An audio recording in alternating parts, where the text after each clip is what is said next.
Today I'm going to break down in detail how to Dutch French braid, but first I'll give you 5 tips on how to detangle. I might even teach you something you haven't heard before.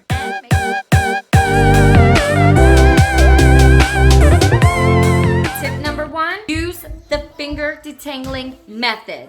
All you have to do, if you don't know what it is use your fingers to pull out all the tangles and get through all the knots in the hair. The finger detangling method is the least expensive. In fact, it's free right here. Tip number 2, start at the ends of the hair. If you start at the top, all you're doing is dragging more and more tangles all the way to the bottom. That is not the right way to do it. And if you're doing a kid's hair, it's going to be a hot mess. Tip number 3, leave-ins. Okay, guys, we have to use our leave-in conditioner. We've got the leave-in spray here by Carol's daughter. This stuff smells so good. And then we also have the hair milk. This stuff is thicker and it's really what you need to get that hair with a nice slip in it. You spray in your leave-in conditioner before you start detangling.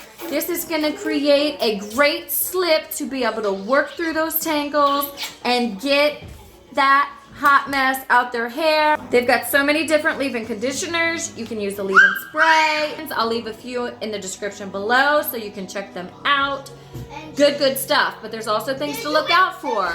No silicone, no sulfate, no parabens, and no mineral oil. After you spray the leave-in conditioner, you can get started right away. Just go ahead and start detangling those curls, and it's gonna be a breeze once you have the right formula for your curly hair. So we've got tip number 1, the finger detangling method. Tip number 2, start at the ends of the hair. Tip number 3, spray that leave-in conditioner. And tip number 4, use a wide tooth comb. When you use the wide tooth comb, it's almost like the finger detangling method, but second best, if you're not using your fingers, start with a wide tooth comb. Don't start with a brush pulling all these tangles into one another. It's just gonna be a hot mess. So start with the wide tooth comb. Why don't I have one here? Let me get a wide tooth comb. Guys, wide tooth comb right here. This comes in a 4-pack. It's got 2 brushes and 2 combs in the set. I'm gonna leave a link in the description below. That way you can check out these products. But this is just, so you wanna start with this. Don't start with your brush. Start with a wide tooth comb that's gonna actually get through the curls. This is where it's at. Okay guys, we're on to tip number 5, water. Key ingredient here. Although it's the last thing I'm mentioning on your 5 tips, it is actually your number 1 most important ingredient to detangling your hair. I love this spray bottle. This spray bottle is so amazing. Just look, this is step 1 to doing anything with curly hair. No matter if you're detangling, if you're styling, if you're shampooing, guess what? You have to apply water first.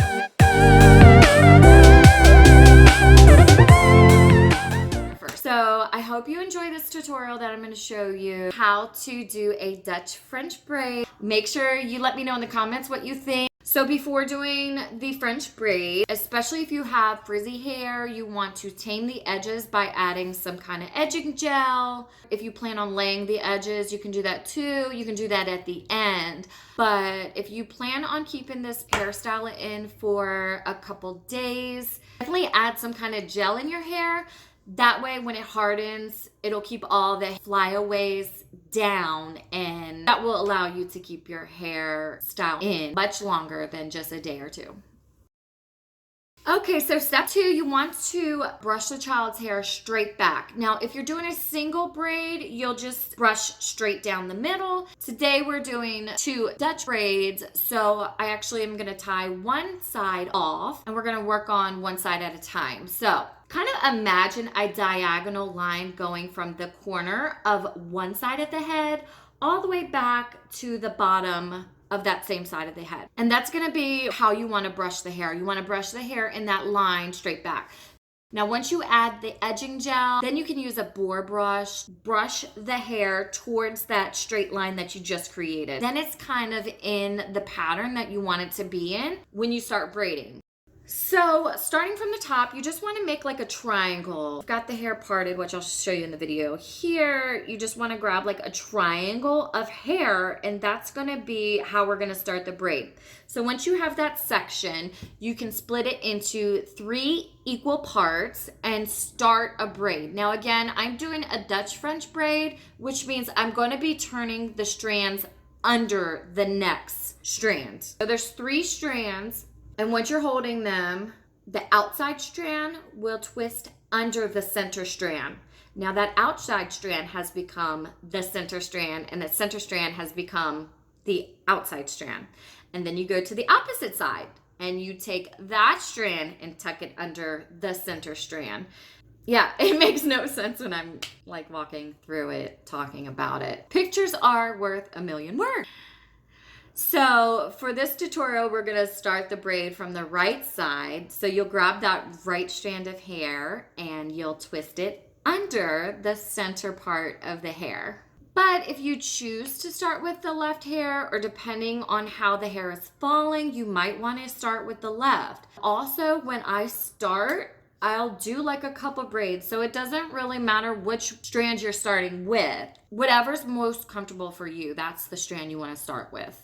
So in order to get a French braid started, you want to do like a few swipes of the braid. I do maybe like 3 of them, and that kind of anchors it down so your starting point won't become loose. Even if it does come loose, you still have a couple braids in that. It's okay because you've put extra into that braid. So once you've had the braid started and you've got those 3 strands kind of crisscrossed a few times, then you can start grabbing hair from the outside part and adding it in. So if we start from the right side, you want to grab some hair at the top of that side, with right behind that initial triangle. You'll start grab 1/2 inch and add it. And it really just depends how thick you want your braid. That's how much hair you'll grab. So you can play with it. If you want like a bigger braid, just know with curly hair, it's probably gonna be a looser braid. With curly hair, you want to do smaller sections that you add in. That way it's a pretty tight braid that will last longer. The more curly your hair is, the harder it will be for your hair to stay in that hairstyle. We did lay the edging to help minimize how much we'd have to smooth out, but you still probably will have to do some smoothing. So as you're adding that hair to the right-hand side, you can use your fingers to add it in and kind of straighten out all the bumps, or you can get a brush and just kind of brush it in. It really depends on what your preference is and what works best for you. I like to use my fingers just because I can feel the knots and tangles as I go, but sometimes I'll throw in a boar's brush just to really get that hair straight and smooth. All right, so now that you've added hair to that strand, it is a much thicker strand, and they will get thicker as we move along down the back of the head because you're adding more and more hair as you go. Once you've added the right-hand side of the hair, go ahead and twist it under that center strand, and now you can start from the left side, and you're gonna do the exact same thing. You're gonna add some hair to the left strand, twist it under the new center. The last strand that doesn't have hair added to it yet, that's your final strand, is now on the right. You're gonna add some hair and twist it under again. And you just continue this process, adding hair from each side, working your way down. Don't worry if you're using a lot of hair or a little bit of hair, depending on how much you're adding in. Just keep it consistent throughout the process. You don't want to add a big 2-inch strand on this side, but only a 1/2 inch strand on that side. That's just going to make it look lopsided. So just make sure if you're using like a 1/2 inch, do the same thing on the other side, and also do the same thing on the opposite side of the head. You want to keep it consistent. So to finish off the braid, I like to keep the last few strands of hair coming from the head at the very end. I am going to use those to really tie it in close to the head. And then from there, you just continue with a regular standard braid. If you're doing the Dutch French braid, continue braiding those last 3 strands. You should have already added all of your side hair by now. Now we're just doing a standard braid. So you're either, if you're doing inverted, you're gonna go under. If you're doing a regular braid, then you're braiding over. So once you do one side, repeat it on the other side. Again, it's gonna get easier. A lot of times my first side will look like crazy, but by the second side, it's like perfect. So if you need to go back and redo the other side, just keep practicing because practice makes perfect. So if you have long hair, unlike me, you can practice on yourself. Then the process will just become more quicker for you. You can get it done. Also practice at night for protective hairstyles when you're going to sleep or your children are going to sleep. You can do a protective hairstyle via a French braid. I think that would be a great idea and a great time to practice. So this might really look hard to start, but I promise it will get easier. And as you continue to do it, it's just gonna get faster and faster and faster. So there's so many different ways that you can style if you have Dutch braid, and you can have a different look every day. You can do like a bun style and just wrap the strands together. You could even combine the two braids and just stop at the neckline, put a ponytail in, and you could have just a loose ponytail at the end. That's another style that you could do. And you can get creative with it and add cute little accessories and do different stuff with it. So it's actually a lot of fun to. At least I hope this video was helpful for you. Let me know in the comments what you want to see next. If you have any tips for our curly hair community, also post those in the comments below. That way we can all help to evolve and build together. Every Thursday, I'll be posting new videos. I also plan on doing a 2-Minute Tuesday where we'll show you tips, tricks, tutorials, and even 2-minute hairstyles. Yes, hairstyles that will only take you 2 minutes. Yeah, I'm challenging my own self to these 2-minute hairstyles because with 4 kids, I got to get them out the door in the morning. So 2-minute hairstyle, let me know what ideas you guys have for a 2-minute hairstyle, what you think can be done in 2 minutes.